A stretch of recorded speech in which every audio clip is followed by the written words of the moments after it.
सर्दी के मौसम की वजह से माता तुलसी जी को खांसी और जुकाम हो गया है, तो तुलसी माता जी अपने हाथों से गर्म सूप बनाने लगी। इतने में वहाँ पर कृष्णा जी भी आ जाते और तुलसी माता से पूछते हैं, माता यह क्या बना रही हो? तुलसी माता मुस्कुराई और बोली, पुत्र यह सूप है, मैं सूप बना रही हूँ। सूप सर्दी में शरीर को गर्म रखता है। और फिर सूप पीने के बाद तुलसी माता जी चारपाई पर लेट गई और सो जाती है। थोड़ी देर में सब्जी वाला आया कृष्णा जी और खरगोश उससे पत्ता गोभी खरीदते हैं और घर की तरफ जाते हैं। और फिर कृष्णा जी बड़े प्यार से पत्ता गोभी से तुलसी माता जी के लिए पराठे बनाते हैं। फिर दोनों ने तुलसी माता जी को गर्म गर्म पराठे और चाय दी। लेकिन आपको शर्म आनी चाहिए, आपने अभी तक माता तुलसी जी की वीडियो को लाइक और सब्सक्राइब और एक प्यारा सा कमेंट नहीं किया। देखो, एक दिन माता तुलसी कुछ दिनों के लिए धरती पर आती है और कृष्णा जी अपने घर के आंगन में एक गमले में तुलसी का पौधा लगाते हैं। और कृष्णा जी रोज उस तुलसी के पौधे में बहुत सारा पानी डालते हैं और कुछ ही दिनों में तुलसी का पौधा बड़ा हो जाता है। और फिर कृष्णा जी तुलसी के पौधे से तुलसी की पत्तियां तोड़ तोड़ कर टोकरी में रखते हैं। और फिर कृष्णा जी उन तुलसी की पत्तियों से तुलसी माता के लिए सुंदर घर बनाते हैं और तुलसी माता जी के बैठने के लिए सुंदर सोफा बनाते हैं। और फिर एक दिन कृष्णा जी पौधे से पत्तियां तोड़ रहे थे, लेकिन अचानक उनकी तबीयत खराब हो जाती है और वे बेहोश हो जाते हैं। तभी तुलसी माता स्वयं प्रकट होती है और कृष्णा जी को गोद में उठाती है। और फिर तुलसी माता जी कृष्णा जी को गोद में लेकर घर की तरफ जाती है। घर पहुंचकर तुलसी माता जी कृष्णा जी के लिए तुलसी की पत्तियों से काढ़ा बनाती है और तुलसी माता काढ़ा कृष्णा जी को देती है और कृष्णा जी काढ़ा पी लेते हैं और थोड़ी ही देर में कृष्णा जी बिल्कुल ठीक हो जाते हैं। संकट चतुर्थी के दिन गणेश जी कैलाश में बैठकर रो रहे थे।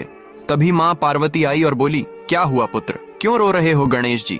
कहते हैं माँ, लोग मुझे संकट चतुर्थी के दिन पूजेंगे और फिर वही गंदे पानी में फेंक आएंगे। पहले भी मुझे गणेश चतुर्थी के दिन लोगों ने पूजा था, फिर वही गंदे नाले में फेंक दिया। तभी माँ पार्वती कहती हैं, पुत्र ऐसे ही लोगों ने मुझे नवरात्रि के दिन पूजा, फिर वही गंदे पानी में फेंक दिया। यह सुनकर माँ पार्वती और गणेश जी दोनों रोने लगते हैं। लेकिन शर्म की बात यह है, आप लोग सर्दियों का दिन था। माता पार्वती जी और बाल गणेश जी आंगन में हरी मिर्च की खेती कर रहे थे। माता जी मुस्कुराकर बोली, बेटा जब ये मिर्चें बड़ी होंगी तब हम इनसे सब्जी बनाएंगे। कुछ दिनों बाद मिर्चें बड़ी हो गईं। बाल गणेश जी और मूषक दोनों जाकर मिर्च तोड़ने लगे। इतने में गणेश जी ने एक चमकदार मिर्च देखी और उसे खा गए। तुरंत उनके मुंह में जलन हुई और भागते हुए आए और पूरे ड्रम का पानी। संकट चतुर्थी के दिन चंद्रमा जी अपने बादलों के घर में घुस जाते हैं, रावण अपने सोने की लंका में घुस जाता है और सरस्वती माता जी अपने कमल के घर में घुस जाती है। तुलसी माता तुलसी के घर में घुस जाती है, लेकिन शंकर जी किसी भी घर में नहीं घुसते हैं, क्योंकि वो सीधे आपके घर आ रहे हैं, आपके जीवन के सभी कष्ट और संकट को समाप्त करने और आशीर्वाद देने। शंकर जी के लिए लाइक और सब्सक्राइब और एक प्यारा सा कमेंट नहीं किया।